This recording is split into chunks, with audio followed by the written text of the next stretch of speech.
We haven't exactly been advertising Mythic Games here on the 1d6 channel. Poor entrepreneurship led to the company's closure, leaving behind a lot of disappointed backers. But in hindsight, if there's one positive thing to say about Mythic Games, is that they actually created some pretty cool games. Darkest Dungeon, Joan of Arc and Mythic Battles Pantheon are great examples. Today we're sharing our thoughts on 6 Siege in this review video. Did Mythic Games leave us with a final masterpiece before closing their doors? Let's find out.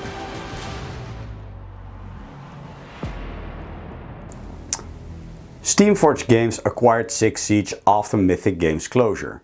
Currently there's a pre-order campaign running on GameFound. At 1d6 we've played several games and are ready to share our verdict on the game.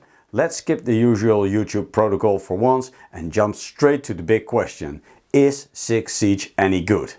The answer is yes! 6 Siege is a fantastic game. Mythic Games really outdid themselves by capturing the tension of the video game while also delivering a smooth and streamlined board game experience. It's genuinely impressive how well they blended the best of both worlds. 6 Siege is accessible, fast but also challenging and highly strategic. The game pressures players and demands tactical insights to become the victor of a game. 6 Siege became a masterpiece, but the game isn't perfect. Let's dive into more detail and dissect different aspects of the game one by one. 6 Siege starts with deciding what type of game to play. You can choose from a control mission, a bomb mission or a hostage mission. One player will control the defenders and one player will control the attackers. A lot of 6 Siege variety comes from the extensive roster of playable characters. Though the characters can be categorized into just 4 to 5 different roles, they each bring their own unique playstyle to the battlefield. Mythic has managed to maintain a perfect balance between variety and playability without overcomplicating the experience. 6 Siege offers a lot of variety, but a large part comes from the different characters. We would have liked to see 1 or 2 extra game modes and some additional maps, but overall there is plenty of content to keep you invested for quite some time. The game setup is executed by the player controlling the defending operators. The setup is part of the actual game itself, as players need to decide where to place different objects on the map. Barricades, traps, surveillance cameras, they can all prevent the attackers from completing their mission successfully. Putting a timer on the maximum setup time cranks up the tension, creating the perfect atmosphere to start the game. 6 Siege gameplay is fun, fast and most of the time pretty tense. The timer in the game is not just a gimmick, it really adds to the overall experience. The only thing I don't like about the timer is that it should be put on hold during dice rolls.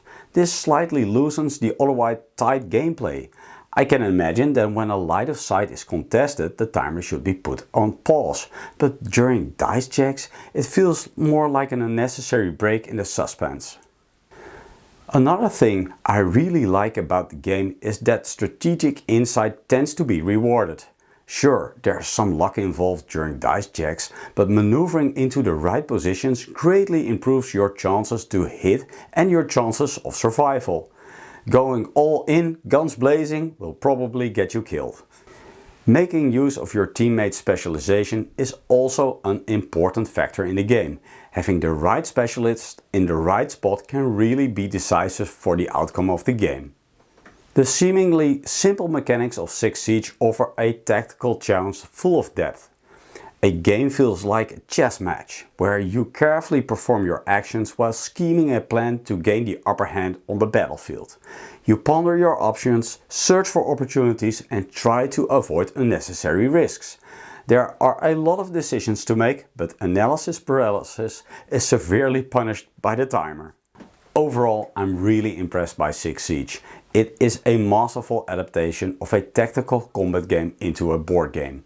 Everything feels so thematic and logical. The game operates intuitively and is another fine example of a game that is easy to play and hard to master. If I had to make a new list of my favorite board games of all time, it would probably end up high in my ranking. The only real complaint I have is the lack of a campaign or some kind of season mode. I imagine it would be very cool to have a roster of playable characters that you can use throughout a series of games. Permadeath would really intensify the experience, adding another layer of decision making about how many units you want to dedicate to a successful mission. I haven't checked the Board Game Geek forum yet to see if such a mode is already available, but it would really add to an already masterful experience. So, what do you think about 6 Siege? Were you able to shake off the Mythic Games drama and move forward to enjoy this wonderful game? Or are you still hesitant about it? Let me know in the comments, and while you're at it, give a thumbs up and even consider subscribing. That's it for now, and I'll see you in the next video.